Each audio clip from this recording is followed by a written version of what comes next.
رسول اللہ صلی اللہ علیہ وسلم نے ارشاد فرمایا، 4 خصلتیں جس شخص میں پائی جائیں وہ خالص منافق ہوتا ہے،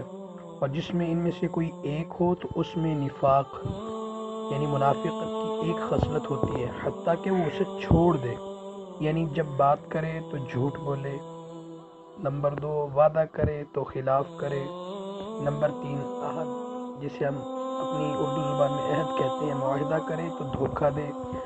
اور اگر جھگڑا ہو جائے تو بد زبانی گالی گلوچ پر اتر آئے۔